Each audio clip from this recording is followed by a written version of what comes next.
Well, a question. When you say I, where is that I? Is it behind the eyes? Is it in the chest? Is it the little voice that speaks in the skull? If I point here, does your I move to meet my finger? If I point there, does it retreat? When you turn your head, do you carry it with you like a trinket in a pocket? Or does it remain where it ever was, unfindable, unmovable, present yet without coordinates? Now where is it? Here, here, no, no. The more you reach to seize it, the more it dissolves the hand that reaches. The I that can be touched is not the I that is. The I that can be seen is not the I that speaks. Let us move quietly, because this is holy ground. I am not in the physical. Do not rush by that. I am not in the physical, absent from the body, present with the Lord. If the I you are chasing cannot be pinned in the body, cannot be measured by an instrument, cannot be traced by a scan or a probe, then who is it that says, I am? And by what right would a localized, anxious, grasping bundle of wants presume to say the name of being? Observe how quickly the mind wants to answer, wants to appropriate, wants to say, I am this, I am that, I am successful, I am powerful. It is the same impulse that wants to be tall by standing on someone else's shoulders. It is the same restlessness that wants to use a sacred law as if it were a screwdriver in a toolbox, not a technique, not a charm, not a personal power, not a private possession. The reason we begin here is not to deprive you, but to protect you. Spiritual law is not a pet that learns tricks. It is not a lever for private advantage. It is impersonal, like mathematics, like the law of gravity, like the course of the sun. You do not use 2 times 2 to make it 5 just because you have a hungry wish. If you build a bridge and violate the engineering, you do not punish the law. The law reveals you to yourself. So it is when the personal sense takes the name I am into its mouth to fetch more things, more admiration, more control. It reverses the order. It attempts to place the servant in the seat of the Lord. That is why I counsel caution without drama. Don't tamper, don't toy. Don't imagine that the syllables can be trained to pull the chariot of desire. They will not. In the very act of attempting it, you announce separation, and separation always carries its own ache. Listen, suppose there is one power, one life, one I. Then who is there to wield it? Who could possess what does not admit possession? If there is one, then all my power and your power are fictions painted on the surface of the ocean. The name I am is the ocean naming itself. It is being acknowledging being. It will not run errands for the wave that imagines itself apart. This is where manifestation culture loses its way. It takes the holy name and drives it like a mule, demanding outcomes. It chants and strains and affirms, but the motive has not been cleansed.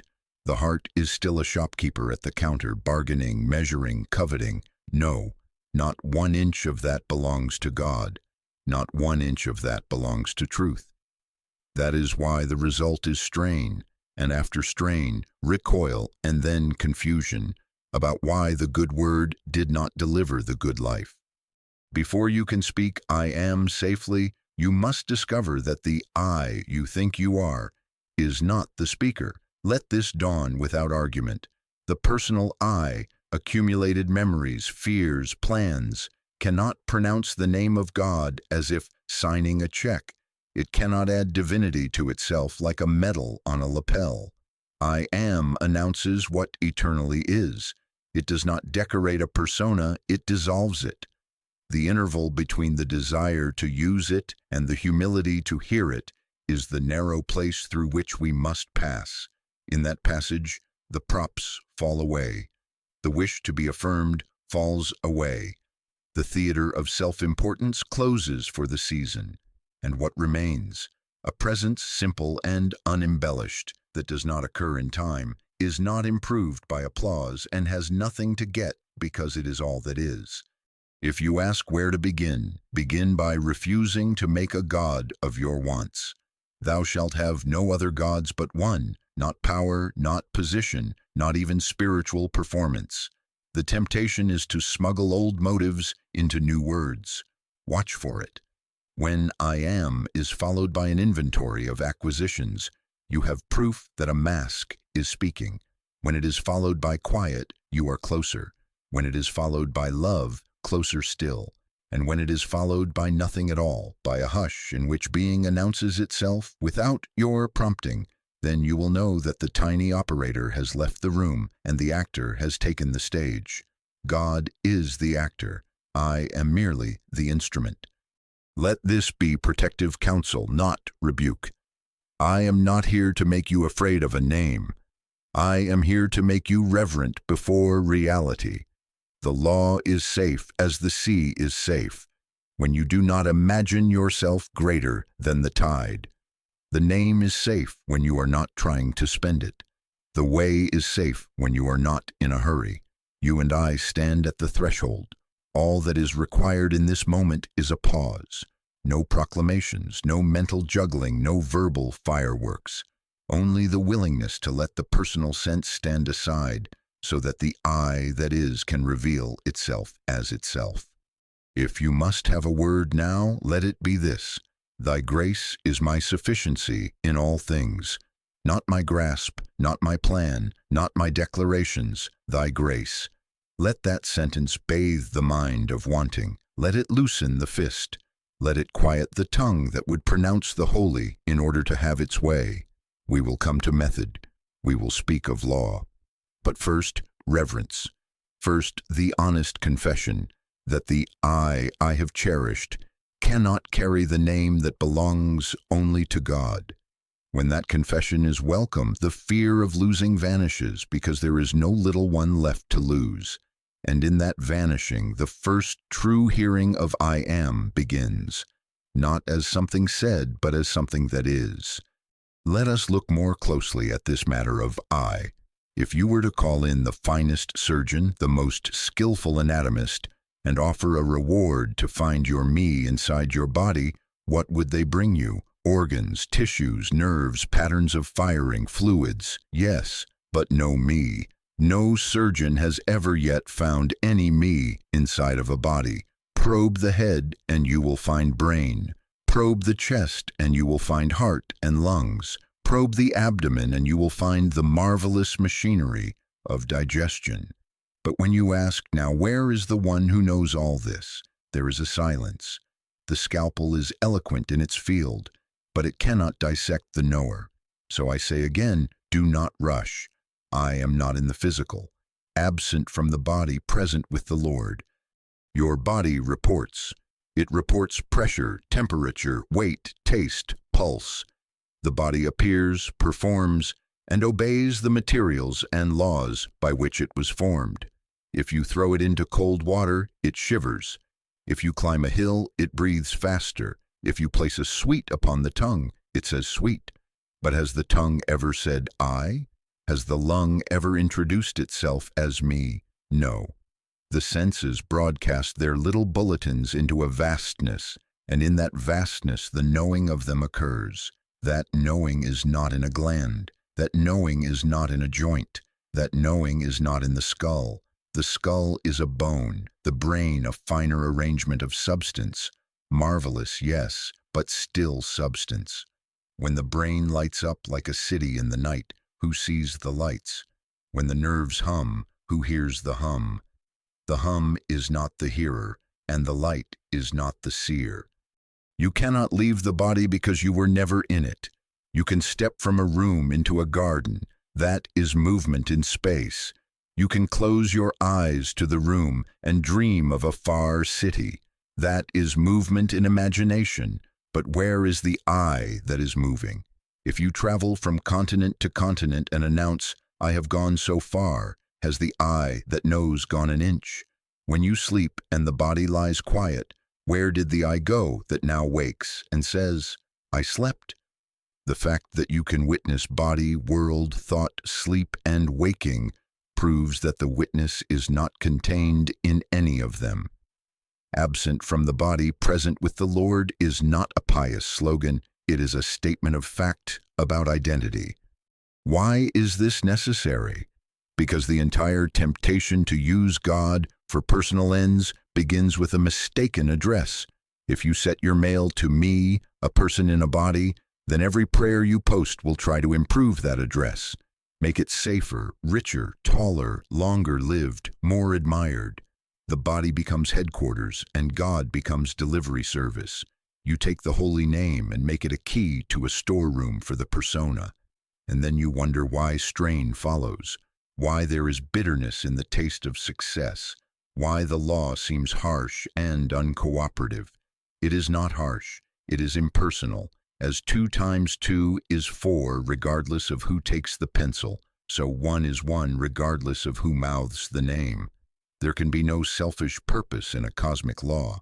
What cannot enter the temple is not cast out by a warden.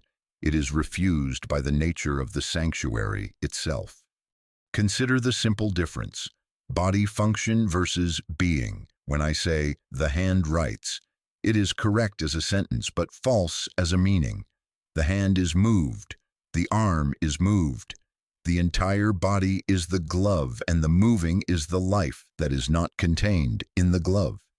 When you identify as the glove, you will try to keep the fingers warm at any cost, even if you scorch the world to do it. When you identify as the life, you find warmth present everywhere, and the glove is cared for by the one that wears it. My conscious oneness with God constitutes my oneness with all spiritual being and idea. In that oneness, the urge to take gives way to the awareness that all is within the life that lives itself as all. This is why the practice in which we engage cannot be defined as self-improvement. I hope you will hear this tenderly. We are not here to varnish a persona. We are not dressing up a mask with sacred words. We are not building a better little self to carry the great name. We are yielding the false center to the true. We are letting the actor come to the stage and the prompter retire. We are consenting to be absent from the body as center and present with the Lord as I. That is displacement, not decoration. That is surrender, not procedure. The moment you try to make a better person and then ask God to bless the project, you have placed the cart before the horse, the glove before the hand, the vessel before the wine. The vessel is meaningful because of the wine. The glove is meaningful because of the hand. The person is meaningful because the presence is filling it, moving it, using it. God is the actor and the doer and the beer. I am merely the instrument. Watch how temptation loses strength as identity clarifies. The one who wanted to use I am for a raise, for a victory over a rival, for personal glow, where did that one go? When the light is turned on, where do the shadows run? They do not need to be disciplined. They are displaced. Correct identity is light. The false self is shadow. If you are not the person in a body, what rival have you? If you are not a private mind, what secret advantage do you scheme to secure? The directive to love thy neighbor as thyself is no longer a moral hurdle. It becomes a description of how being recognizes itself in the forms it wears. When I want nothing you have, and you want nothing I have, because all that the Father hath is the context of our being, competition loses its rationale. The dream of advantage evaporates. Now you may say, but I feel pain, I feel hunger, I feel fear. I do not deny that the body reports. It will report until it does not. It will age and mend and fatigue and flourish as it must under its order. But you are not in it. You are not the reporter. You are the awareness in which reports appear and disappear. This awareness is not your personal property. It is the one that announces itself as I. When you sit quietly and cease insisting that the index on the gauge is your identity, you will feel a relaxation. The fist unclenches. The center rolls back from the skin to the silence. In that movement of identity, misuse loses its ground. What is there to misuse when all is already within the one? What is there to grasp when I and my Father are one? So let our foundation be sure, not a metaphysical trick, not a denial of the body's messages, simply the honest statement, I am not in the physical. No surgeon has ever yet found any me inside of a body. Therefore, I do not attempt to make God serve a body. I let the body serve for what it is, a useful garment in a season, while I rest identity where identity is. In this resting, the fear of loss slackens, the anxiety of gain loosens, and the holy name is preserved from commerce. Thy grace is my sufficiency in all things. Say it not to get, but to yield. Let it be the key that opens nothing purchased, but everything present. Thy grace is my sufficiency in all things. As that grace fills the sense of self, the practice becomes simple. Not improving the person, but abiding as presence. Not manipulating law, but consenting to law. Not adding virtues to a character, but discovering that character as the transparency through which the one sees, loves, and lives itself. Then the temptation to tamper fades because there is no tamperer left, only the one living its life as all. Let us place a foundation stone where it belongs. Thou shalt have no other gods but one. Do not hurry past this. Listen to what it says. No other power, no other presence, no other intelligence, no other substance. Not two powers, not a divine power and a human power, not a spiritual force and an opposing force. One. If there is one, then in the presence of the one there is no second to resist, to assist, to borrow from, or to fight. This is not sentiment, this is not optimism, this is not a pleasant philosophy to help you bear a difficult day. This is law, this is the physics of spirit. When I say law, I am not speaking of a rule invented by a church and enforced by penalties. I am speaking of the nature of reality. You do not make 2 times 2 equal 4 by believing. You discover it because it is so. Violate 2 times 2 equals 4 when building a bridge, and you have not offended a deity. You have denied a principle, and the bridge will reveal your denial. It is the same with this first commandment. The one cannot be bent for preference. It cannot be called in as an accomplice to private will. It is the principle by which being is being. It will not argue, and it will not negotiate. It simply is what it is, and all seeming apartness exists as a dream we impose upon it. Now mark this difference because it protects you from disappointment. Positive thinking says, adjust your mood, hold a cheerful image, expect success, affirm power. But which power? Whose power? The instant you set up a personal reservoir called my power, my will, my magnetism, my knowing, you have built an altar to another god. It may look like confidence, it may pass for spirituality, it may put a bright face upon your day, but it has no anchor in the absolute. The absolute is this: one power, no private portion of it lodged in a person to be deployed at whim. No, not a bit. The one is not owned. It is realized. It is not wielded. It is consented to. If there is truly one who is there to possess it, where would you keep it? In a chest, in a brain, in a heart that surgeons can remove and replace. No surgeon has ever yet found any me inside of a body, and no surgeon has ever found a little canteen of God power tucked beneath a rib. Think of electricity. It lights your room and cooks your food, but only as you align with its nature. Place your hand upon a live wire, and it is not angry with you. It simply is what it is. It will warm a home or stop a heart by the same impartial being.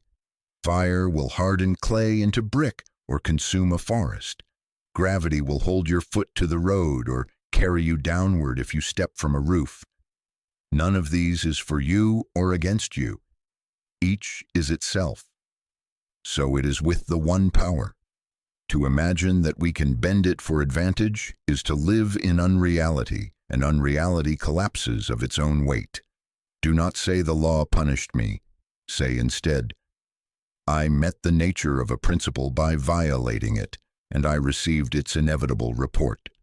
The word inevitable is not harsh. It is safe. If the law were partial, if it could be bribed by fervor or fooled by a chant, what standing would you have in this universe? You would be at the mercy of those who chant better, plan better, manipulate better, but you are not at their mercy because there is no their power and no your power. There is only the one to which all appearances must yield as fog yields to the sun.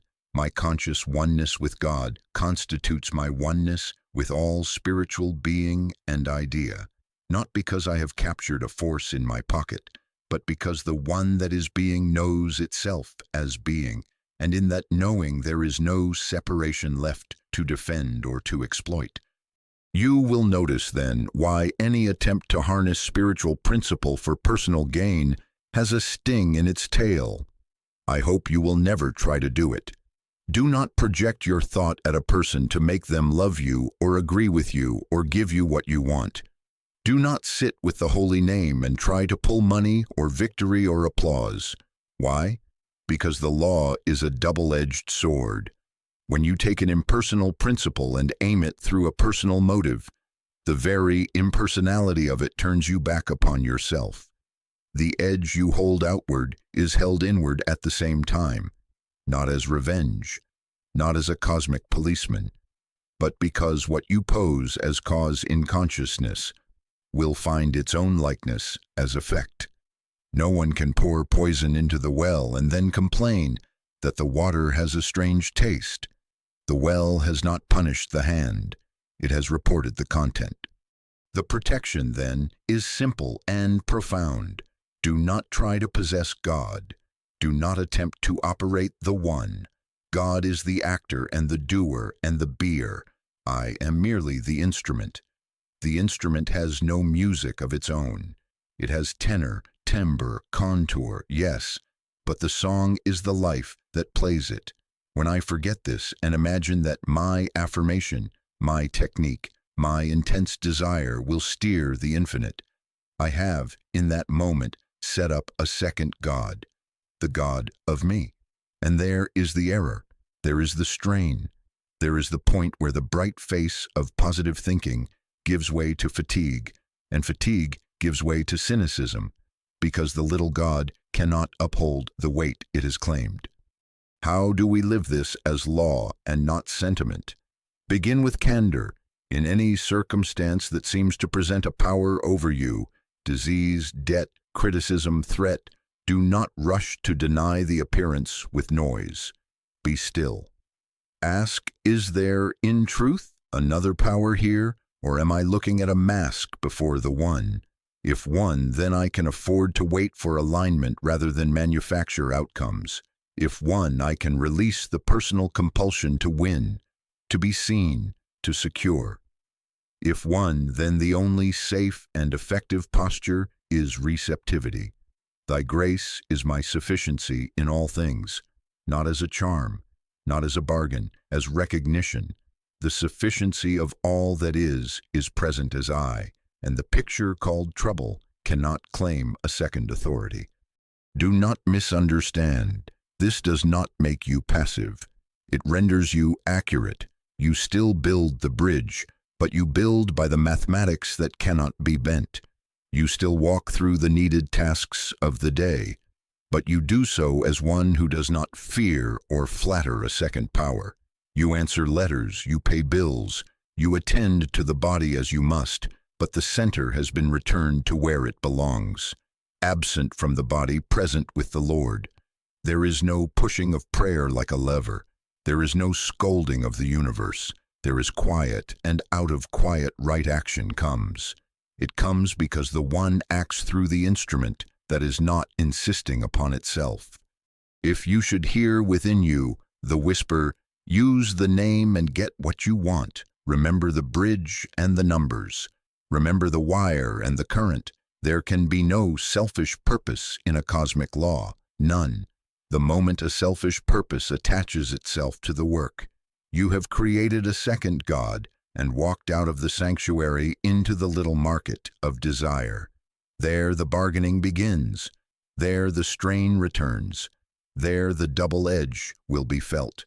And so, in protection and love, I say do not bargain. Let the holy name be holy. Let I am be recognized as being announcing being, not as a sentence by which the mask claims a kingdom.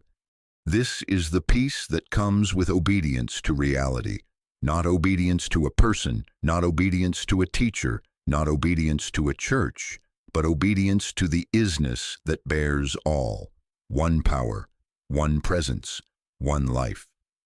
In my conscious oneness with that one, I find guidance without grasping, sufficiency without hoarding, safety without struggle. Thy grace is my sufficiency in all things. Thy grace is my sufficiency in all things.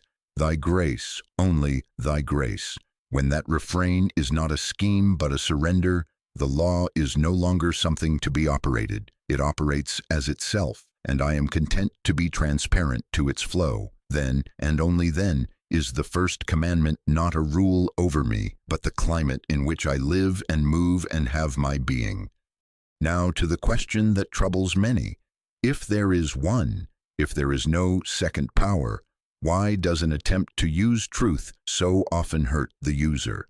Why does the bright idea of employing the holy name for personal advantage end in fatigue, conflict, or emptiness?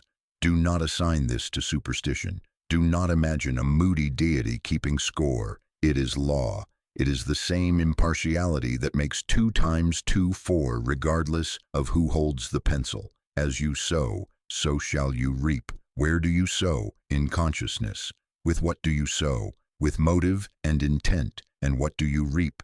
The likeness of the consciousness you plant, first as mood and temperament, then as relationship and event, then as character and destiny. It is exact. It is safe. It can be trusted because it cannot be bribed. Think of a field. Soil receives seed without prejudice. It is not offended by thistle, nor is it flattered by wheat. Plant thistle, reap thistle. Plant wheat, reap wheat. The field returns in kind. Consciousness is such a field. When you plant in it the motive to get, to control, to outshine, to bend others to your need, the field does not scold. It simply multiplies what was set in it. It returns in forms that match the seed. What does a get motive become when it bears fruit? It becomes an atmosphere of strain. It becomes vigilance lest what was gotten be lost. It becomes suspicion of neighbor and fear of chance. It hardens the personal sense until you live behind the thickened glass of self-concern. That is the backfire, not a lightning bolt, but the automatic return of the quality you have sown. I am not speaking here of whether a particular maneuver works by outward measure. Yes, you may chant yourself into the appearance of a prize. You may project thought until a person yields a favor. You may declare until the door opens to a room you coveted. The door opens, and for a moment there is the thrill. But notice the invoice that follows. When it works, it still fails you, because in the very act of employing the infinite for a private end, you have announced separation as your premise. You have sown separation. You will reap its climate. The unseen cost is the tightening of the little self. Sleeplessness comes, not because the room is unlovely, but because you must now guard it. Loneliness comes, not because people are absent, but because communion has been replaced by management. Emptiness comes, not because the treasury is bare, but because the heart is living by arithmetic instead of by grace. Distinguish this with care. Desire versus communion. Desire says, use God to get. Communion says, let God be God in me. Desire positions the person as operator, the law as lever, the name as command. Communion places the person in silence, the law in sovereignty, the name in its own mouth. Desire asks, how can I bring this to pass? Communion waits, Father, glorify thyself. Desire stirs the waters and then wonders why there is no reflection. Communion is still, and in the stillness the face of the real appears. One is strain, the other is rest. One accumulates a harvest of restlessness. The other reaps the peace that needs nothing added to prove it is. Never tamper with a cosmic law. Never. Do not attempt to practice truth as a weapon. Never. Do not make prayer a lever. Never. When you take an impersonal principle and aim it through a personal want, you have turned both edges toward yourself. This is why in our work we avoid mental manipulation. I hope you will never try to send thought to another to sway or correct them. I hope you will never sit with the holy name and tug at the fabric of the world to pull a private thread. Why? Because what you pose as cause in consciousness will report back as effect, and you will meet it in your own atmosphere. If you press upon the world the mood of having to have, the world will answer you with the experience of never enough. If you set out to rule, you will taste being ruled by anxiety, by contingency, by the fear that someone else holds a stronger charm. Let me give you pictures. Fire does not punish the careless hand. It is simply fire. Touch it and it will burn, whether the hand is innocent or learned. In like manner, use the name of being as a tool of self, and the very nature of being, which is oneness, will reveal you to yourself by the friction you feel. Or think of an echo. Shout, "Mine," into a canyon, and what comes back? Mine, mine, mine, and the canyon seems full of grasping. Whisper, "Thy will," and what comes back? Thy will. The canyon is the same. The echo is you returned to you. So in consciousness, as you sow, so shall you reap. Another picture. A boomerang is fashioned to return. You may throw it outward with great force, but it is built to circle. Personal want hurled into the impersonal will not sail into distance and vanish. It is shaped to come back. It returns as the very force you expended, turned upon its maker, not as vengeance, not as a moral drama, as physics, spiritual physics. Or look at a rifle. The projectile goes forward, but recoil is backward to the shoulder that fired. The stronger the forward thrust, the sharper the backward kick. In consciousness, the harder you push to make a thing be, the harder the kick that reminds you that you have mistaken the instrument for the musician. Now, this is not given to make you timid. It is given to make you free. Law that is exact is law you can trust. A partial law would keep you in dread of experts and charmers. A fickle law would leave you bargaining with your own thoughts. But because it is exact, you need not guess. Sow communion, reap communion. Sow love, reap safety. Sow surrender, reap order. My conscious oneness with God constitutes my oneness with all spiritual being and idea. When that is the seed in the field, the harvest cannot be otherwise. You will find yourself meeting helpful faces, not because you have commanded them to be helpful, but because your atmosphere contains no agenda to contest. You will find provision present, not because you have whipped heaven with words, but because grace reveals sufficiency where the personal mind saw lack. You may ask, but what of desires that seem so natural? Health, work, companionship. Am I to deny all seeking? No, not a bit. There is a holy difference between craving and consent. To crave is to claim a second power and wrestle with it. To consent is to stand absent from the body, present with the Lord, and let the one reveal itself as harmony in whatever forms are orderly.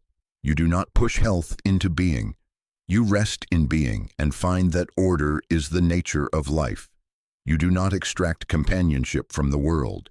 You abide in oneness and discover that being knows itself as community. You do not force a career. You yield, and function unfolds as capacity meeting opportunity with no strain and no pride. Watch the unseen economy of motives. When you pray as a liver, even gratitude becomes a bargain chip. I will be thankful so that more comes. That is not gratitude, that is commerce. When you love to get love, even kindness becomes theater. That is not love, that is strategy. The law reads motive, not a person reading your face, but the nature of being returning to you, the climate of your own sowing. Therefore, purify motive not by effort, but by identity. If I am not in the physical, if no surgeon has ever found any me inside of a body, if God is the actor and I am merely the instrument, then what could my motive be but transparency? Let the flute be a flute. Let the music be the player. When the player improvises through you, there is no recoil, because there is no pusher, no puller, no private will to be struck by its own thrust. The bridge to our continuing work is simple and complete. Spiritual power backfires when used personally, because personal use is already a denial of oneness. It sets up two, my will and God's law, and then tries to make them cooperate. There are not two. The first commandment as physics will not bend to accommodate a second God called my plan. When you wrest that little God from its throne, the recoil ends because there is nothing left to recoil. Grace is not against you. Grace is the law operating unobstructed. Thy grace is my sufficiency in all things is not a phrase to pull a rope. It is the opening of the hand that has been clutching, the yielding of the heart that has been managing. It is communion. It is consent. It is the sowing that assures the harvest. So let us be very clear, very simple, very safe. Never tamper with a cosmic law. Never practice truth as a weapon. Never make prayer a lever. Plant in consciousness only what you are willing to live with as climate. Sow oneness. Reap peace. Sow love. Reap the end of fear. Sow surrender. Reap order without strain. And if habit stirs and the old bargaining voice whispers, use the name and get, smile gently and return to your password. Thy grace is my sufficiency in all things. Thy grace is my sufficiency in all things. Thy grace, only thy grace. In that recognition, the field is prepared, the seed is pure, and the harvest is sure. Now let us set the second stone beside the first, not as ornament, but as functioning law. Love thy neighbor as thyself. Do not file this as kindness or as social grace. Hear it as physics, as the architecture by which a universe of oneness maintains order. Thou shalt have no other gods but one, and therefore love thy neighbor as thyself. One and the same principle uttered twice, first as ontology, then as ethics. If the fabric is one, you cannot pull one thread called me without gathering the whole cloth called us. This is not religion versus reason. This is reason that explains religion. It is the same with traffic law. Two lanes do not exist to grant advantage to one driver over another. They exist to secure all by cooperation. It is the same with mathematics.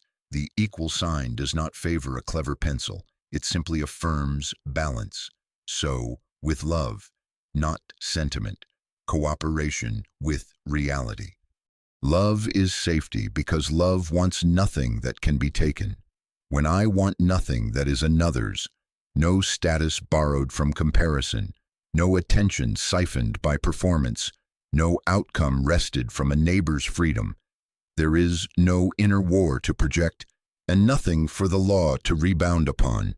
When I want nothing you have, and you want nothing that I have, then there is no possibility of a war. We can meet without armor, trade without suspicion, speak without tactics. And why is this possible? Because I am not in the physical.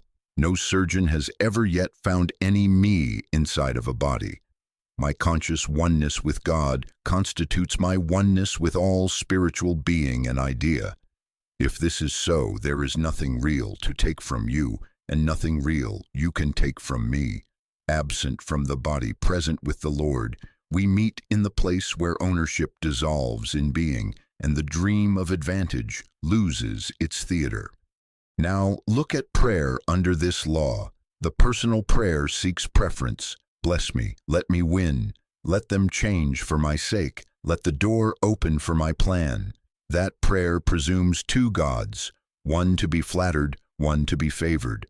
It sounds spiritual, but its climate is bargaining, and bargaining throws the boomerang we spoke of. The other prayer is not a speech at all. It is a yielding. Father, glorify thyself. Bless all concerned without exception. Let the one be the one here. This prayer has no corners in it where self can hide. It never asks for a gift that places another in shadow. It never requires a neighbor to shrink that I may seem tall. It is the recognition that the law of oneness cannot produce a private harvest, and therefore I release private reaping. In that release there is no recoil, for there is no pusher left to be pushed. Test your motives in the light of this boundary. Money. Do you seek it in a way that requires another to lose, to fear, to hunger, to be coerced? If so, you are not practicing law. You are practicing warfare with numbers. Bring the motive into love, and provision is function, not prey. The right exchange at the right time with no one diminished. Romance. Do you desire a particular person to bend, to be impressed, to prefer you for your sake? If so, you are asking love to violate itself. Love that coerces is not love. It is theater with a hostage. Bring the motive into love, and companionship is revelation, the appearing of what already is true of your being in another form that blesses both. Recognition. Do you want a stage that steals light from a neighbor's lamp? If so, you are hiring applause to cover emptiness. Bring the motive into love, and recognition becomes service. Function fulfilled because the one requires expression, with no comparison and no aftermath of envy. This is practical. You can use it the moment a want arises. Ask quietly, does this require another to be less? Must someone be bent? Must a circumstance be forced? If yes, lay it down. No, no, not a bit. The law will not enter that bargain. Let the want be washed until only willingness remains. If it blesses all, let it be. If it blesses me and robs another, I do not want it. Do not fear loss in such honesty. Loss belongs to the arithmetic of separation. Sufficiency is the nature of grace. Thy grace is my sufficiency in all things. Thy grace is my sufficiency in all things. This is not a charm. It is the climate of love, where no one must be made small for you to feel large. See how love prevents the shock of recoil. Electricity does not wound the insulated wire. It simply passes through according to design. Love is the insulation of consciousness. When love surrounds motive, the current of law moves without sparking, without burning the operator, because there is no operator, only instrumentality. God is the actor and the doer and the beer. I am merely the instrument. Without love, the same current jumps to the nearest ground of self and scorches. With love, the law flows as grace and accomplishes what it is to accomplish without strain, without drama, without a ledger of winners and losers. And if you say, but I have already prayed the bargaining prayer, I have already pressed advantage, let no guilt be enthroned thereby. Guilt is just another coin in the marketplace of self, another plan to pay God and keep the personal sense on the throne. Do not use remorse to manage the infinite. Forgive yourself as you forgive your neighbor. 70 times 7. You have as much right to release your own self from yesterday's ignorance as you have to spare another from it. Why? Because the law you are now consenting to does not keep records. It reports climate. In the instant you surrender the personal purpose and return to love, the climate changes. The field is prepared anew. The seed is different. The harvest must answer the new planting. Therefore, when you feel the old impulse to get, to angle, to outshine, withdraw one step inward, not into ideas, but into silence. Absent from the body, present with the Lord. Rest the plan. Do not ask for a favoritism. Ask for blessing, blessing without border, without exception. Try it where the temptation bites hardest. At the contract table, in the quiet of your room before you reach for the phone, in the mirror when you practice your smile. Stop and let love remove the angle. If you cannot say with a straight face, "May this prosperity, this companionship, this visibility bless all concerned," then you have your signal. Not yet. Not like this. Wait until love is the atmosphere and watch how quickly the strain leaves the room. The dream of advantage ends where love begins, because advantage presumes two and love knows only one. And in that one, who is there to rival? Whom would you have to beat to be whole? In my oneness with God, I find my completeness. In my oneness with God, I find my security. In my oneness with God, I find my peace. Under this boundary, the law cannot wound, because there is nothing in you to strike fire against it. It is not against you, it is you consenting to be what you are. Thy grace is my sufficiency in all things. Thy grace, only thy grace. Let that be the password of this boundary. Let it be the end of bargaining and the beginning of being. And you will find, quietly, without show, that where you once sought advantage, you now live in a universe whose order cares for its own. And you are no longer a manager at the center. You are the transparency through which the one loves its neighbor as itself. Now we come to the simple pivot on which all safety turns. Who is acting? Who is thinking? Who is moving? If love has removed the dream of advantage, then let it remove the dream of authorship as well. God is the actor and the doer and the beer. I am merely the instrument. The moment that is not sentiment but realization, you are safe. The law no longer meets your edge because your edge is gone. Where there is no operator, there can be no overreach. Where there is only transparency, there can be no recoil. Let us speak very plainly, because the modern forms of old occultism wear respectable clothes. You will hear of techniques that promise to bend reality, visualizing outcomes to control persons and events, declaring affirmations in the tone of a drill sergeant to compel the universe, treating thought as a private force to be sent at a target. I hope you will never try to do it. I have studiously avoided mental and physical contacts of that kind for one reason. They set up a second power. They establish a person as operator, law as lever, and world as object. That triad is the architecture of strain, and strain is your first warning that you have left the temple of oneness for the workshop of self. Understand why this cannot be made safe by good intention. There can be no selfish purpose in a cosmic law. Even a kind-sounding manipulation is still manipulation. You cannot take the impersonal and make it do private errands. Fire does not agree to warm without the capacity to burn when handled wrongly. Electricity will not become a pet because you smile at it. A traffic law will not distract itself from collision if you plead that your destination is noble. In the same way, the law of oneness will not permit a second God, your plan, to mount the throne even for a minute. The altar carries only one. Therefore, we do not send thought to anyone. We do not hold persons in a picture we prefer and try to fix them there. We do not employ affirmation as a hammer to drive a nail into circumstance. What do? We consent. We yield. We rest in the presence that is already the perfection and the order of the scene. We do not try to make God be God. We let God be God. The difference is the difference between sunlight and spotlight. Sunlight is of itself. Spotlight must be aimed, moved, managed, and it blinds the operator. Sunlight asks nothing of the leaf. It simply reveals the leaf's nature and gives growth. Be sunlight, not spotlight. Be instrument, not operator.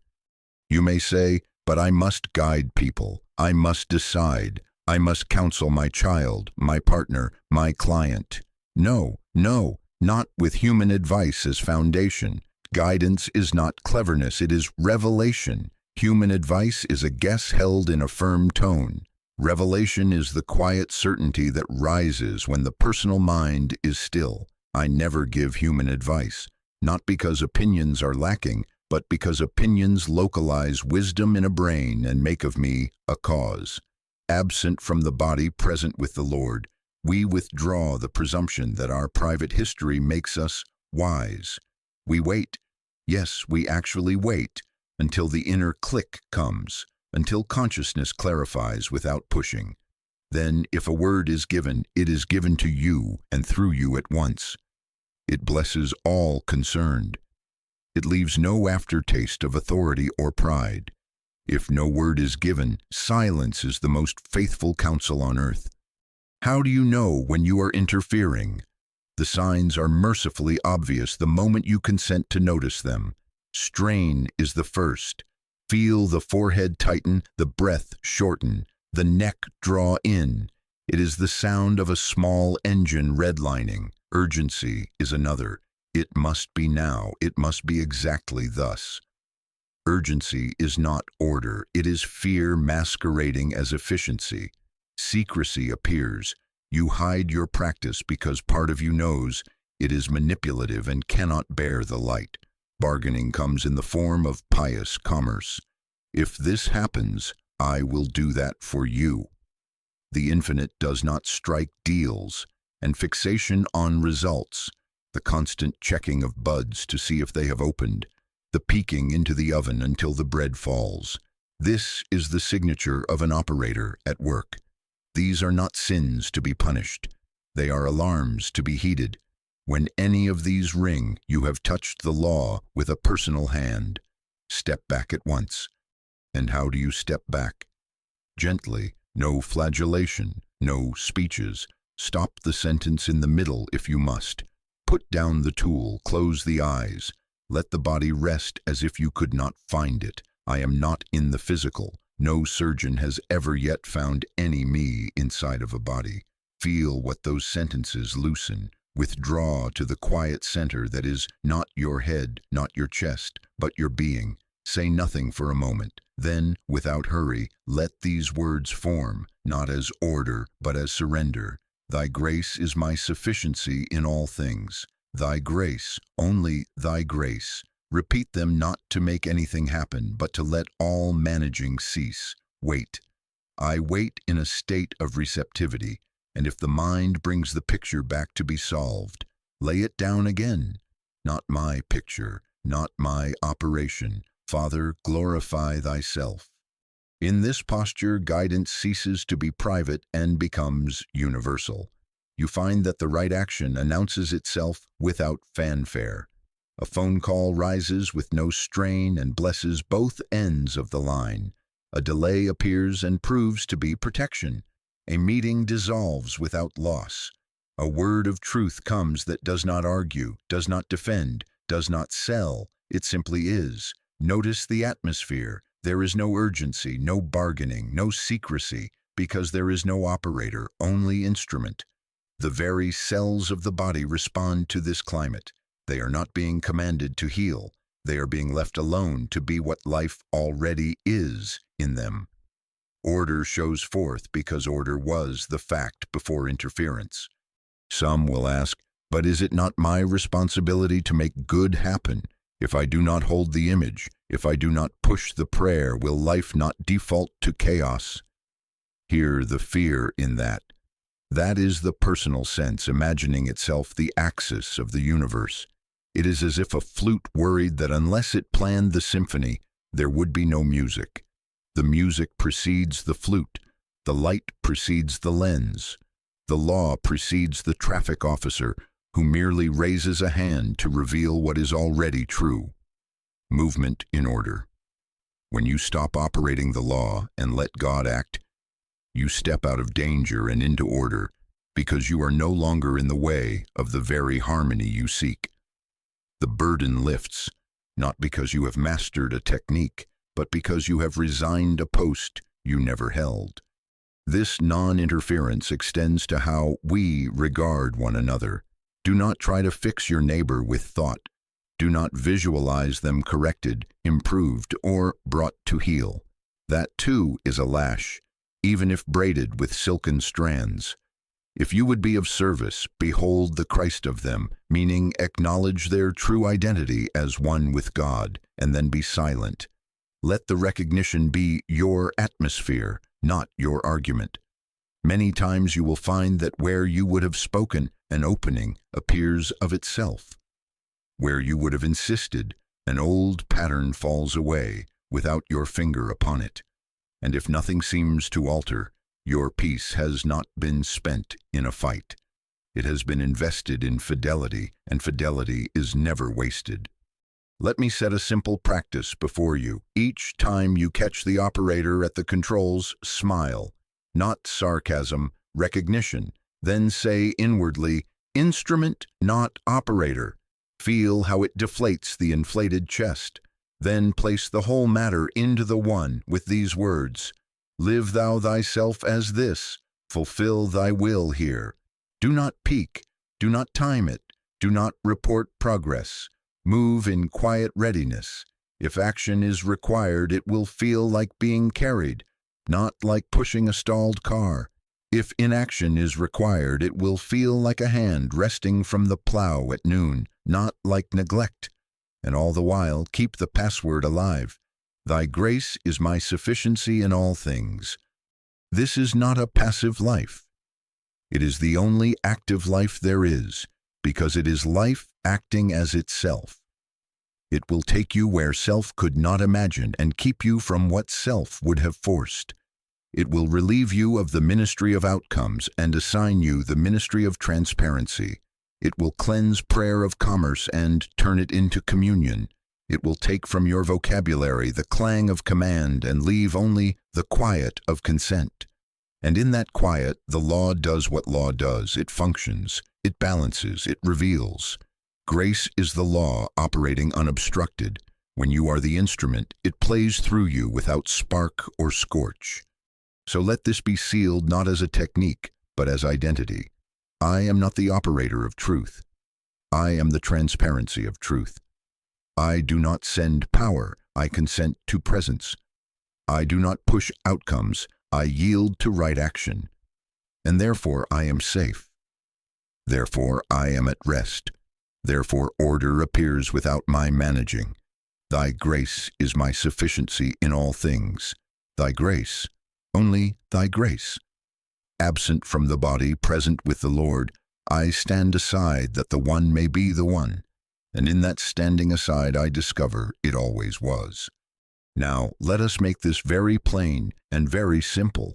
If you will be instrument and not operator, you must give the instrument time to be tuned, and that tuning is silence. Not the silence of stubborn lips with an arguing mind, not the silence of a staged spirituality, but the natural quiet which comes when nothing is sought and nothing is resisted. Be still and know, not a formula, a condition. And so we begin not with a ceremony, not with an incense of the senses, but with a chair. Choose an ordinary chair. It will be a chair low enough that your feet rest easily upon the floor with no strain upon the back. Do not cross the legs. Let the hands rest without weight in the lap. Never rest your arms on the chair. Keep the hands and arms relaxed. There is no occult reason for any of this, only one of physical comfort so that the body will stop asking for your attention.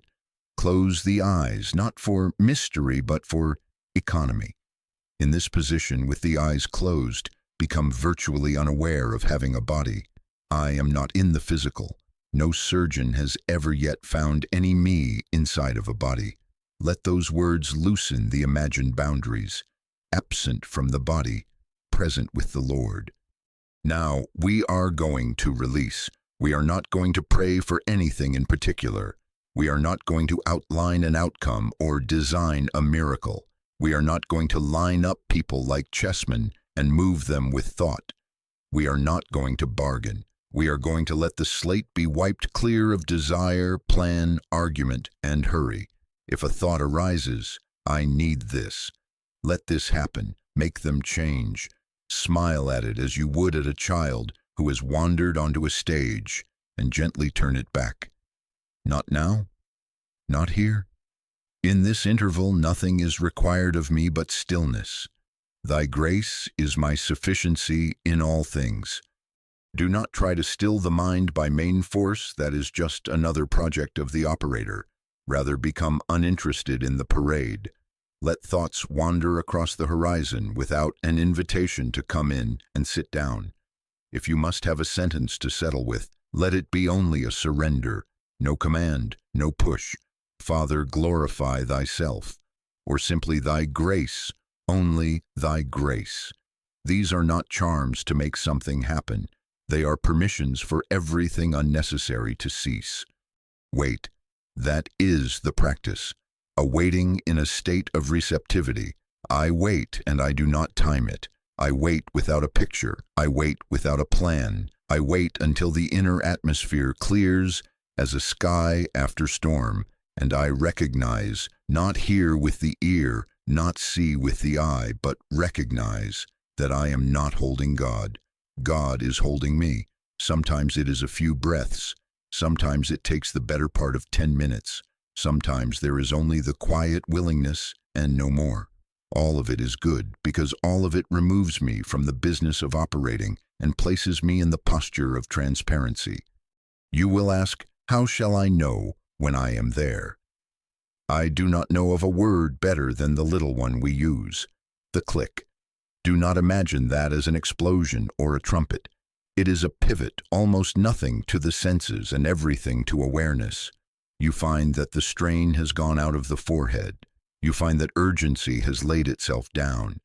You discover a quiet authority that was not manufactured, an assurance with no speech behind it. It does not come because you called it. It appears because you have ceased calling anything. It is recognized as a change of climate. Where there was a doer, there is being. Where there was a seeker, there is foundness. My conscious oneness with God constitutes my oneness with all spiritual being and idea. In that click, this is not a sentence. It is the air you breathe. Do not force that click. Never, not a bit. If today it does not come, be content. Faithfulness is the practice, not sensation-seeking. If you reach for the latch, it moves away. If you consent to wait before the door, it opens of itself. Knock, yes, but do not batter. The infinite is not locked. It is only that the noise of personal purpose drowns the sound of the opening. Return again this afternoon, return tonight, return tomorrow morning without keeping records. We are not collecting experiences. We are consenting to union that already is. What do you do with the fly that returns, the recurring problem, the person, the letter, the bill? Do not swat, do not chase, do not rehearse speeches in the dark. Lay it upon the altar and cease naming it. In the silence say, if you need words, bless all concerned. Reveal thyself as order here. Then release even that sentence. Remember, we do not send thought anywhere. We do not operate upon persons or events. We stand aside in receptivity so that the presence which is already completion may appear as form. And when the mind returns to peaking, has anything happened? Did it work? Smile again and set the peaker down. Not my operation. God is the actor and the doer and the beer. I am merely the instrument. Some of you will feel a spreading warmth. Some will feel nothing but the absence of tension, a sort of clear emptiness. Some will hear the inner words, peace, be still, but more often there will be no words at all. Do not rank these. Peace without words is not less than peace with phrases. The thing to notice is the end of pushing. The thing to notice is that you are no longer the axis. The thing to notice is that a rightness now bears you, rather than you're bearing a plan. That is the click. That is union become conscious. And when it is conscious, it evidences itself without your commentary. The letter arrives without strain. The meeting opens without rehearsal. The body eases without command. Do not trace lines back and say, this did that. Grace refuses ledgers, it simply is. How long shall you sit? Long enough to stop operating. Long enough that the will is not in the driver's seat.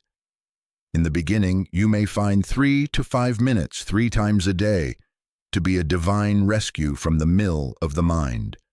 Morning before the world has put its fingerprints upon you.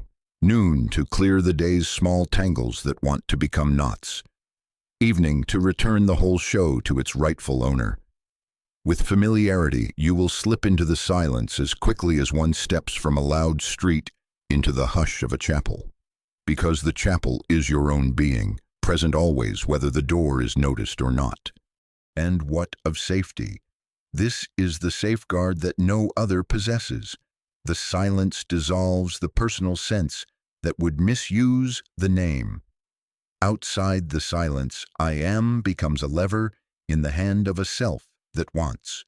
Inside the silence, I am is heard as the impersonal name of being, and the self that wants is nowhere to be found. You will notice how the appetite to declare I am this, I am that, I am getting, weakens and falls away. In its place arises the recognition, I am that I am. No predicate, no possession, no private power, only being itself.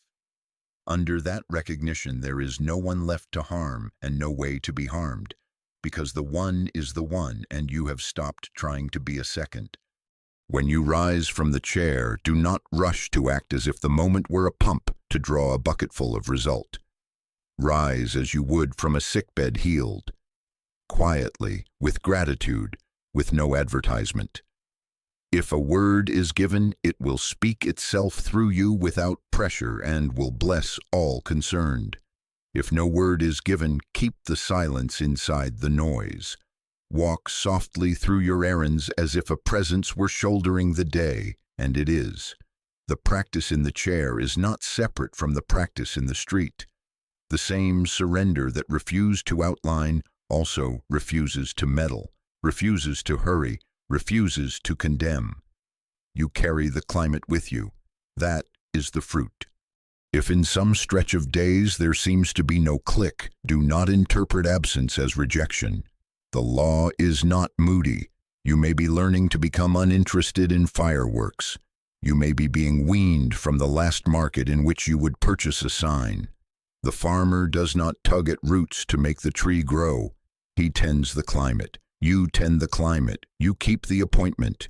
You do not measure, and without your hand upon it, life rises in you in its own season. As you sow in silence, so shall you reap in peace.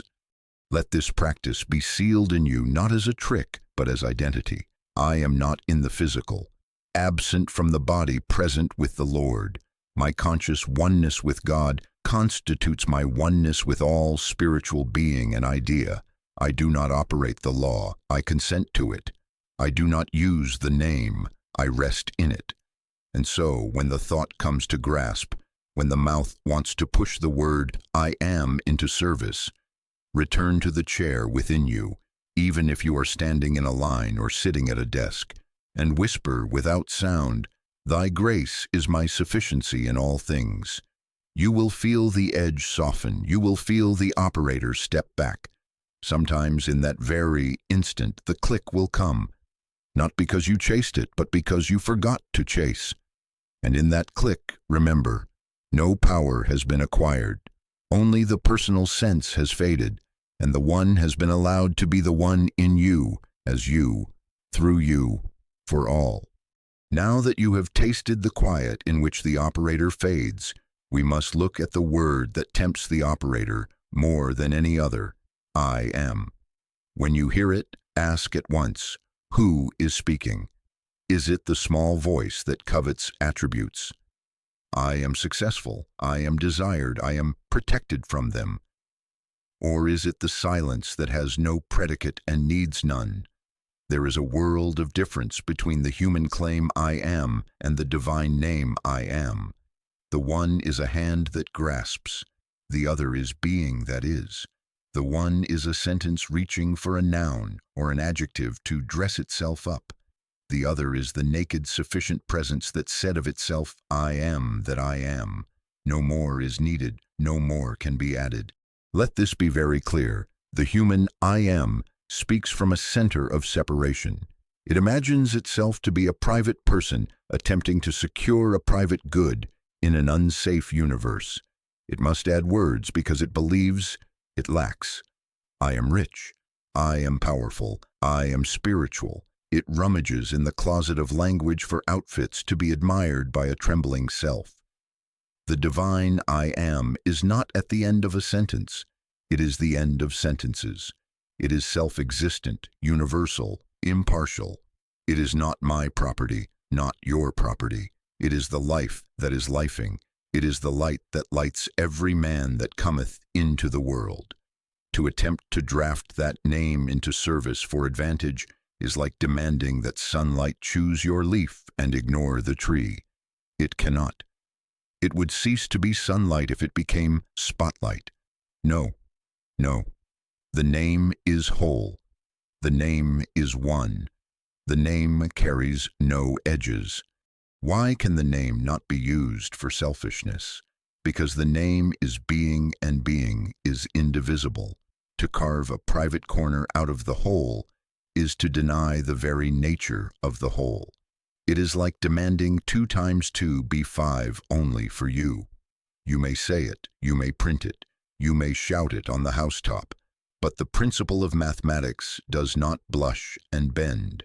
You violate 2 times 2 is 4, and you have brought the wrath of the principle of mathematics upon you.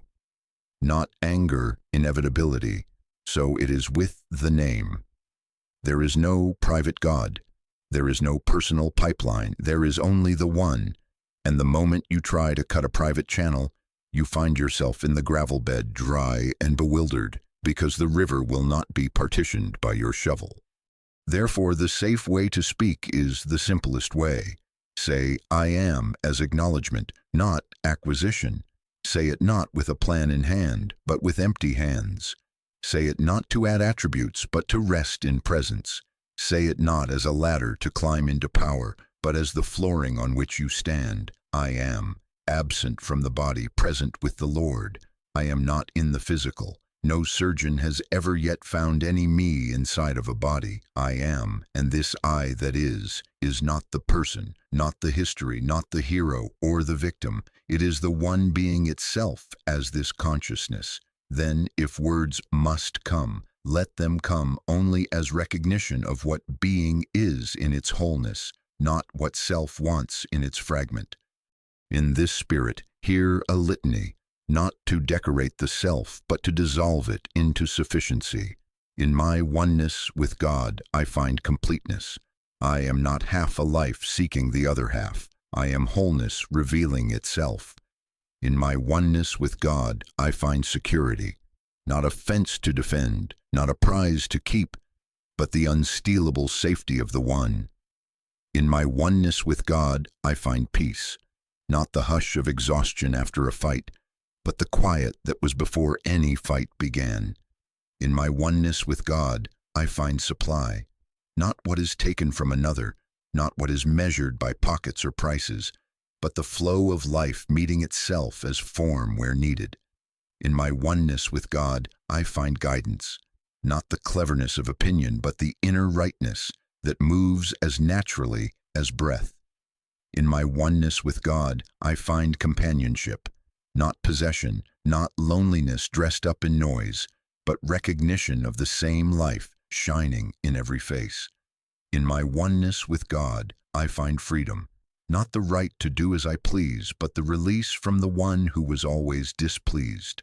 My conscious oneness with God constitutes my oneness with all spiritual being and idea. Notice what this litany does not do. It does not take. It does not compete. It does not bargain. It reveals. It yields. It rests. It is safe because it is impersonal. It does not lean upon your name or mine. It lets the name stand on its own feet, if such language can be used of the one who is all. When the blessing arises from that union, it blesses as rain blesses. The field, not your furrow alone. This is how you may know whether you have spoken the name or used the pronoun. If the good you contemplate narrows the circle and locks others out, you have returned to I am with an agenda. If the good expands the circle until no one is outside, you have recognized I am and have stepped away from edges. You may say, but if I do not specify, how will the need be met? Needs are not met by specifying. They are met by being where being already is. The Father knoweth what things ye have need of before ye ask, before who asks, before the personal mind invents a story of lack. When you rest in I am, the One appears as right form without your outline. Bread arrives because life feeds itself. Doors open because order reveals itself as movement. Relationships heal because love recognizes itself and there is no second to oppose it. And you will find this wonder. What comes through union blesses beyond your request. It is as if a window were cleaned for the sake of one room, and the whole house brightened though no one planned it. Grace is like that. It will not be corralled by your purpose, and it will never contradict the law of love. Now I must warn and protect in the same breath. The personal sense will try to smuggle desire into holy words. It will rehearse this.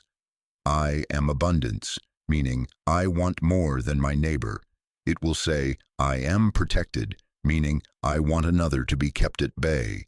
It will dress fear in the garb of faith. Do not scold yourself when you hear it. Smile gently and step back. Instrument, not operator. Then return to the name without predicate, I am. If anything follows, let it be only what the One is everywhere and always. I am life, I am love, I am light. Even these are not labels pasted upon you. They are acknowledgments of the nature of the presence in which you rest. And even these, the fewer the better, the softer the better, until silence speaks for itself. Observe, too, the immediate effect upon the nervous system when you stop using the name as a lever. Strain evaporates because there is no project. Urgency lays down because there is no clock on infinity. Secrecy dissolves because there is nothing to hide. The atmosphere becomes inclusive. Your blessing is not a fence, it is a climate. And because there is no longer a private conquest to be won, there is no rival to fear. Thou shalt have no other gods before me ceases to be a rule you try to obey, and becomes the simple description of consciousness that knows only the One. And out of that knowing rises the other law without effort. Love thy neighbor as thyself, because there is no self here that is not inclusive of the neighbor. I want you to hear again the safeguard that makes this path gentle. Thy grace is my sufficiency in all things, not my declaration, not my intensity, not my use of holy syllables. Thy grace, only thy grace. Say it as the context for I am, and the temptation to brandish the name will fade. Say it, and you will feel the rounding off of edges. You are not trying to be something. You are consenting to be nothing in which the all may appear. And when the all appears, it is not a trophy held in a hand. It is a presence filling the room, relieving the weary, softening the stubborn, without anyone being singled out as winner or loser. That is how you will know that I am has been honored as name, not abused as tool. So let us stand quietly where the earth stops moving under the feet. I am. Not a whisper to bend events, but a resting in the one that is. In that resting, the ancient hunger to get grows quiet, and a different movement appears. To give without calculation, to serve without plan, to be transparent so that the sun may pour through. Then your daily sentences will take on a new simplicity. You will not say, I am getting my good. You will say, God is being God here. You will not say, I am attracting supply. You will say, supply is the self-fulfilling of the One. And you will find that everything necessary to this appearing reaches you by right of nature, not by the muscling of mind. The name has carried itself into form, and you have not touched the ark. Seal it now, quietly, with what is already true. I and my Father are one. My conscious oneness with God constitutes my oneness with all spiritual being and idea. I do not use the name. I rest in it. I do not claim a private corner of the infinite. I live in the infinite as its transparency. Thy grace is my sufficiency in all things. And in that grace, I am is not a sentence to complete. It is the completion in which sentences fall silent and being shines of itself. We must learn to recognize the weather of consciousness before the storm breaks, because tampering does not announce itself with outer failure. No. It announces itself with an inner tightening, a small, insistent strain that was not present when you were simply resting in I am. Strain is the sound of personal will trying to rule the impersonal. Strain is the friction of a private plan against a universal law. When you feel it, stop at once and listen, because the name you would protect is nearing the edge of being used, and a cosmic law does not lend itself to use. It acts, and it acts impersonally. What are the early signs? You will detect a compulsion to repeat formulas as if syllables were levers. Say it again, say it louder, say it just right, or the good will slip away. You will feel fear when a ritual is missed, as if the infinite were keeping a clock on your devotion. I skipped a morning, now I am exposed. You will notice the mind fastening on an outcome like a dog on a bone. This person must do that. This bill must be paid by Tuesday. This body must change by Friday. Then comes resentment at delay. Why hasn't it happened yet? As if the one were a clerk late with your order. And if a result does appear, a very subtle superiority trots in behind it. I did it. I have found the method. I am a little ahead of my neighbor. All of these are one symptom with 5 faces. The operator has slipped back into the seat and has quietly put the name to work. Beneath these signs there is often a hidden bargain that the heart is shy to admit. If I do this practice, God must do that. If I keep the silence for 10 minutes, if I speak I am with conviction, if I tithe, if I visualize, then the universe is obliged to pay. This is not devotion. This is commerce, and commerce proves that a personal sense is governing because the one knows no bargains. The law is like mathematics. There is no debtor's ledger and no collector's call. You violate 2 times 2 is 4, and you have brought the wrath of the principle of mathematics upon you. Not anger, inevitability. So it is here. When you try to contract with the infinite, you have already identified as the finite, and that identification writes strain across your nerves like chalk on a slate. Notice how quickly relational life becomes a mirror of this inward tampering. Manipulation breeds suspicion, competition, and isolation, because the moment you set out to move people with thought or pressure, love is replaced by leverage. You will feel it in the air. Conversations go taut, laughter gets thin, eyes measure and compare. Even if your words are sweet, there is an odor of control in the room, and the sensitive will step back without knowing why. As you sow in consciousness, so shall you reap in experience. If you sow the seed of using, you will reap the fruit of being used. If you project the image of superiority, you will meet its twin, resentment, at the next turn. Love alone restores transparency and cooperation because love alone removes the private agenda.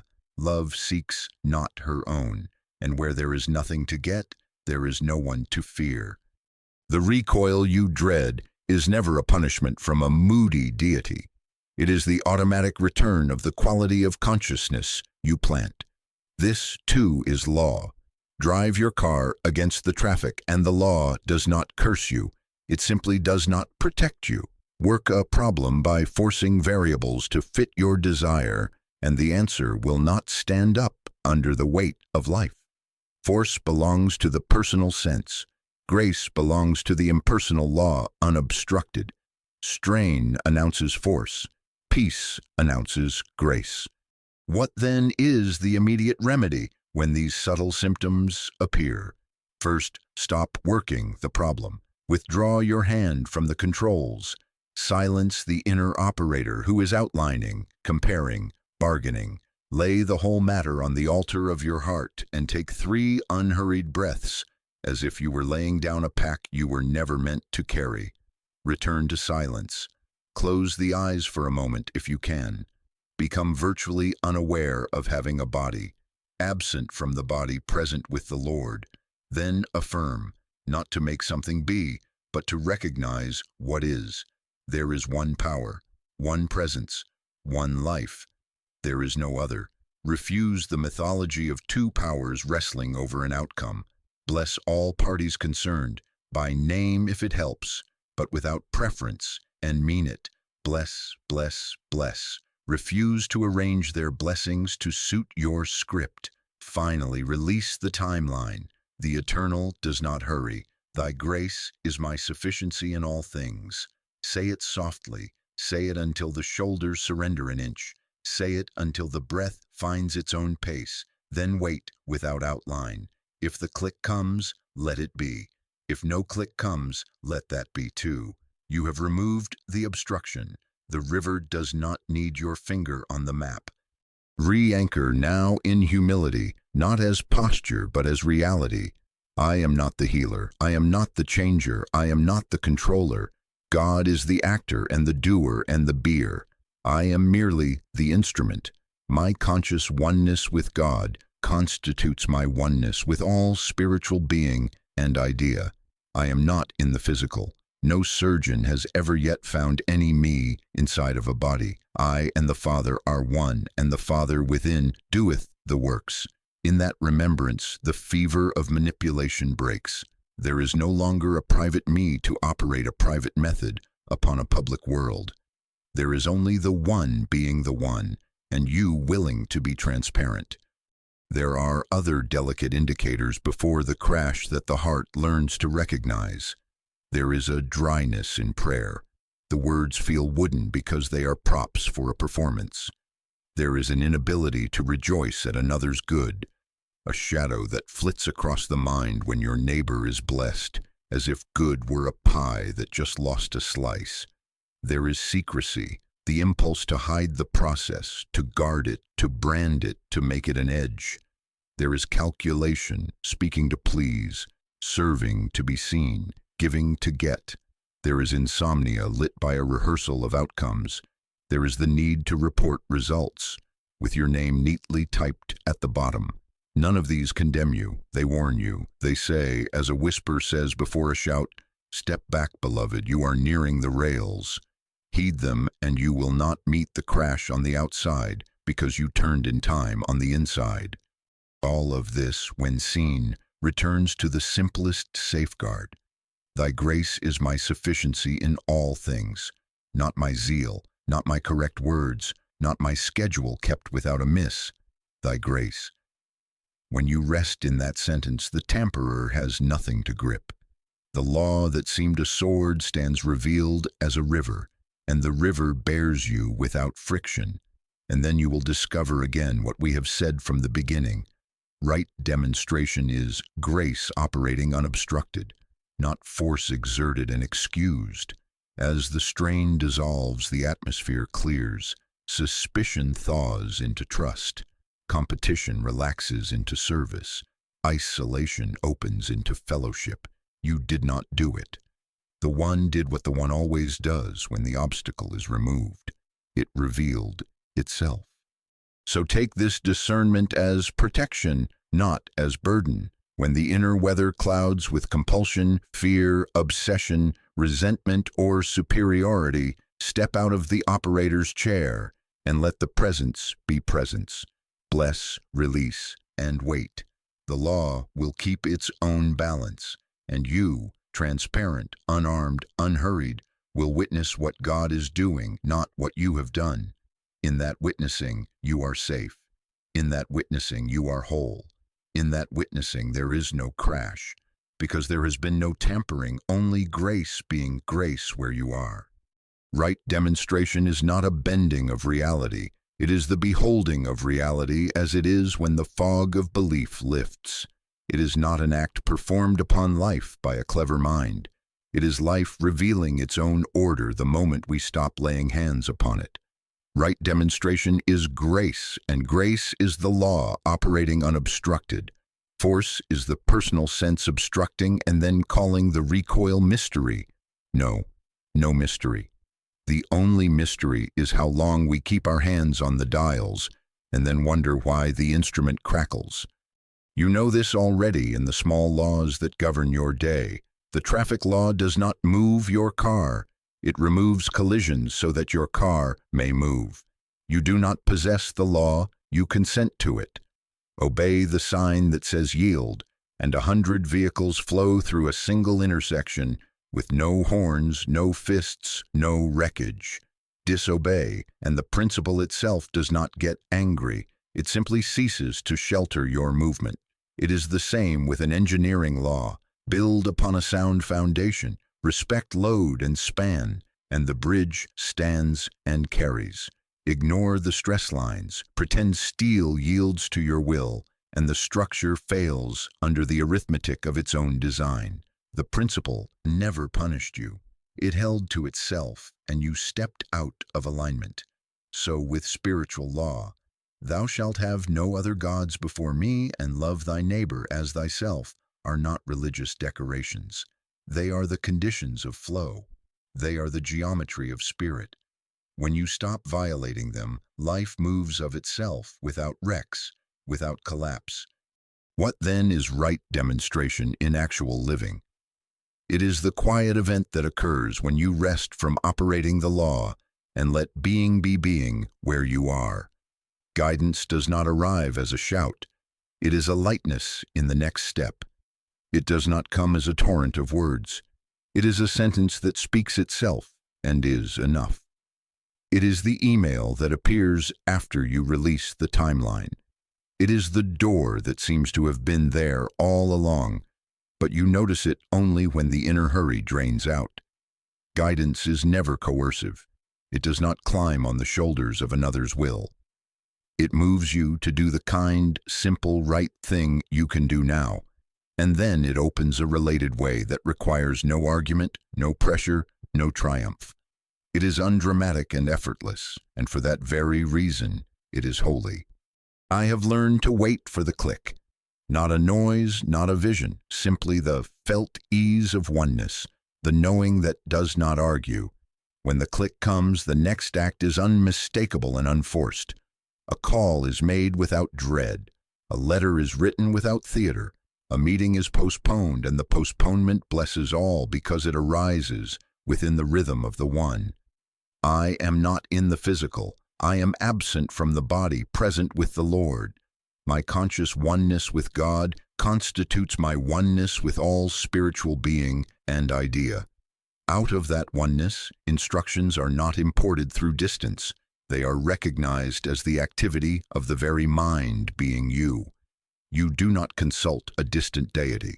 You consent to the presence that already is the life of you, and then the movement appears with the naturalness of breath.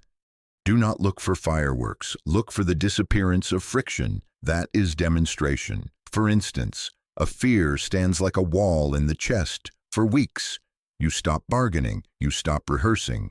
You enter the silence, and with no fanfare, the pressure is gone. No one is applauded. No method is sold. Or two people have lived under chill for months. There is no speech that can melt it. One morning, without resolution, the frost has left the window. Words find themselves. The impulse to accuse is simply not present, or a need presses and budgets glare. You stand aside inwardly, and before you can draft a solution, resources rearrange, an obligation is forgiven, a path of service opens that carries its own provision. This is not spectacle, it is rightness unhidden. Notice the ethics shining through every such appearance. No one is diminished. No one loses so that you may gain. Right demonstration never extracts, it reveals. If your result creates an outside, a neighbor who must be less so that you may be more, stop at once. That is force wearing a halo. Love thy neighbor as thyself is the safety rail. Under grace, the blessing widens the circle by its own nature. The reconciliation that heals two softens the air for many. The solution that meets one need becomes a new ease for the next person who comes through the door. Rain falls on the just and on the unjust, and you do not look up worried that your share will be short. The one is being itself, and nothing is missing. Do not make the mistake of thinking you must send this grace as if it were a package traveling through space. There is no distance in God. No surgeon has ever yet found any me inside of a body. Where then is the me that sends or receives? There is only I, spirit being itself in and as universal consciousness. When you feel the click and rest in oneness, you are not projecting thoughts to branch locations called others. You are recognizing the one life that is already living them. Blessing, then, is not transmitted, it is recognized. You do not push peace across a table. You uncover the peace that was never absent from the table. You do not beam health across miles. You behold life where the belief in separation had drawn a line on the map. If an ocean lies between, grace does not swim. It simply is, and the evidence appears where it must, because omnipresence cannot be local. You may ask, how do I know it is grace and not my ingenuity? The signs are consistent. There is no strain in the doing and no boast in the done. There is a deep, almost embarrassed gratitude that cannot find a hero to congratulate. There is patience without calculation, no stopwatch running in the background. There is anonymity. You will often find yourself not telling the story at all, because there is nothing to sell, nothing to defend, nothing to certify. If you do tell it, it is for comfort, never for credential. And the fruit does not sour the next day, it holds. It stands up to weather because it was grown from the root of the one. All of this is practical. If a problem presents itself, do not seize levers. Sit down if you can with physical ease. Close the eyes. Let the body drop out of your thinking until you are virtually unaware of having one. Absent from the body, present with the Lord. Refuse the temptation to outline. State the truth of being. If words arise, one power, one presence, one life, then wait. Wait as if there were nothing to get, because there is nothing to get, only reality to be revealed. When the click comes, it is often followed by a very ordinary step. Apologize, call, decline, give, wait, go, stop. Do that and only that. Do not add a flourish. If no click comes, keep the day simple and kind. Grace is not absent because you cannot feel it. It is operating. It operates as law. It does not need your temperature taken. You will see then that what we call demonstration is not a private triumph. It is humility visible. It is the law keeping its own order when you have ceased to introduce disorder. It is the infinite allowed to be infinite within the small theater of your day. And because it is impersonal, it is safe. You do not wound the neighbor with your solution. You do not whip your nerves into obedience. You do not steal from the future to decorate the present. The law never violates itself to rescue you. It reveals that there was no violation when you stopped believing in two powers and ceased to interfere. Let us be plain so there is no confusion. Grace is the law operating unobstructed. Force is the personal sense obstructing and then calling the recoil mystery. Refuse the romance of force. It is only noise before a fall. Consent instead to the hush in which being conducts its own affairs. There, supply is not taken. It appears as sufficiency. There, guidance is not wrung from the clouds. It ripens as obviousness. There, relationships are not engineered. They are recognized as one life meeting itself in diversity without division. Seal it as you move from this hour into your next act. Thy grace is my sufficiency in all things. Thy grace, not my outline. Thy grace, not my leverage. I and the Father are one. My conscious oneness with God constitutes my oneness with all spiritual being and idea. I am not in the physical. I am in God and God in me, which is to say, I in God and God as all. Therefore I will not use the law, I will abide, and the law will reveal itself as order, as harmony, as the quiet rightness that needs no trumpet. And then without my name on it, good will be what it is, the one being the one. Here, let us be still now, not to accumulate more words, but to let the words we have used fall away until only the word remains. We have seen enough to stop the restless hand. We have watched the difference between grace and force, and we have tasted the safety that is born when we let the one be the one. Now we gather the whole of this work into surrender. No tampering, no private power, no other gods before the eye of being. Only the one acting as our life. Father, we are not here to manage you. We are here to consent. We are not here to operate law. We are here to rest in the law, that is, thou shalt have no other gods before me, is our protection. Love thy neighbor as thyself is our governance. We release the dream of advantage. We release the romance of force. We stand without levers, without bargains, without outline, and we let being be being where we are. Thy grace is my sufficiency in all things. Not my will, not my wit, not my schedule. Thy grace is my sufficiency in all things. Not my memory of truth, not my repetition of truth, not my posture in truth. Thy grace is my sufficiency in all things. In this breath, in this body, I do not own. In this moment I cannot keep. Thy grace is my sufficiency in all things. In uncertainty and in clarity, in lack that turns out to be belief, and in abundance that turns out to be sharing. Thy grace is my sufficiency in all things. In work and in rest, in speaking and in silence, in going and in staying. Thy grace is my sufficiency in all things. We do not shout this to persuade you. We whisper it to dissolve ourselves into what already is. I seek no advantage. I bless and I harm none. I consent to love as law. I rest in the one. I do not extract. I do not arrange. I do not press my neighbor into my plan. I behold the one life meeting itself without division.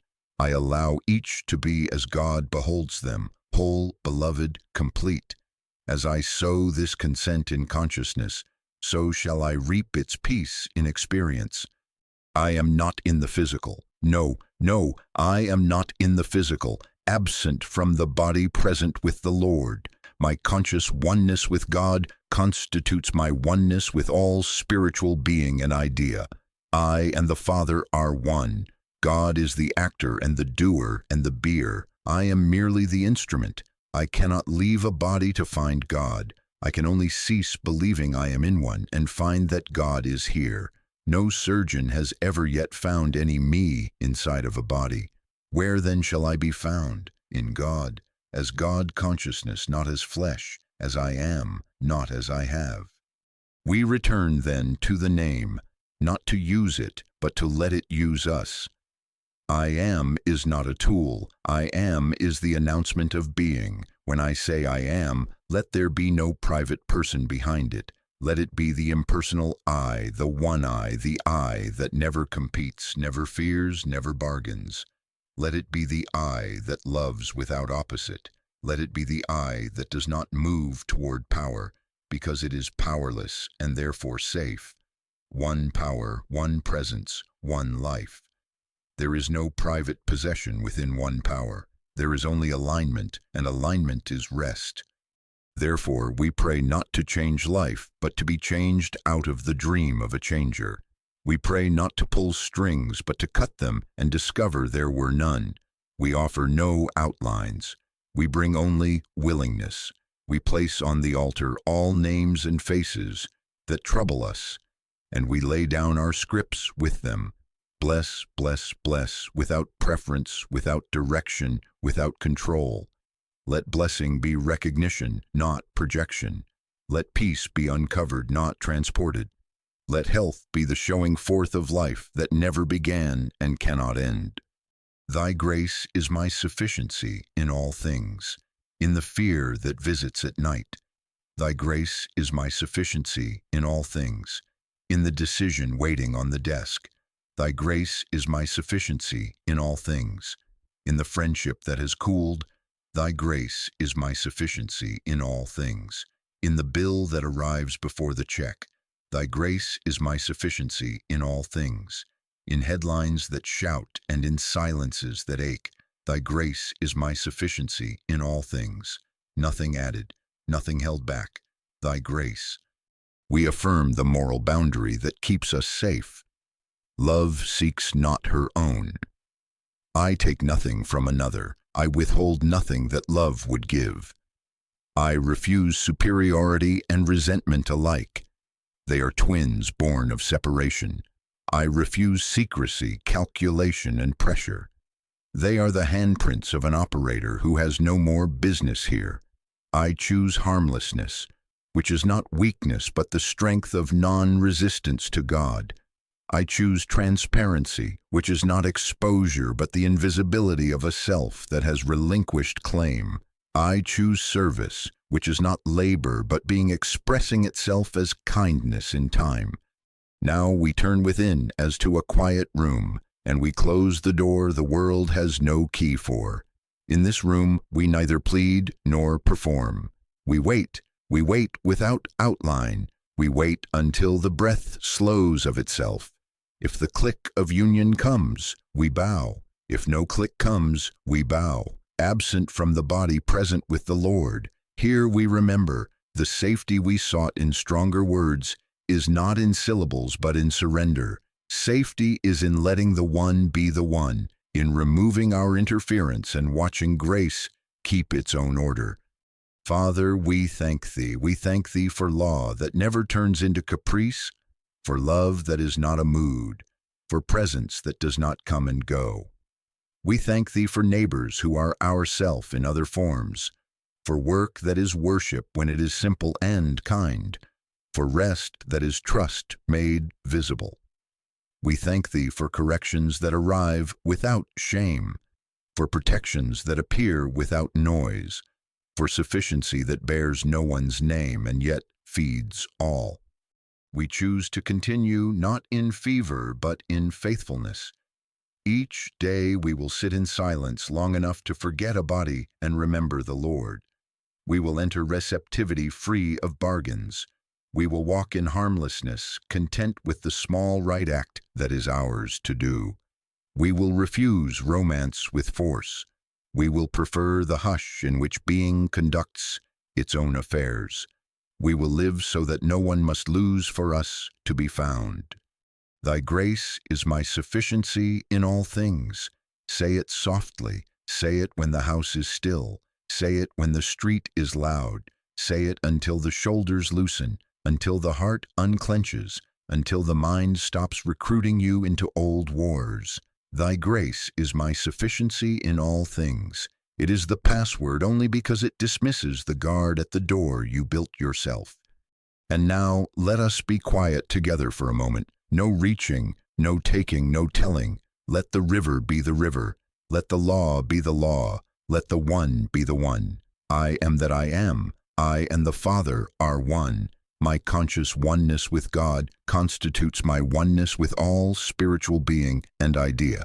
I am not in the physical. I am in God and God in me, which is to say, I in God and God is all. Thank you, Father. Thy grace is my sufficiency in all things, and so it is, and I thank you.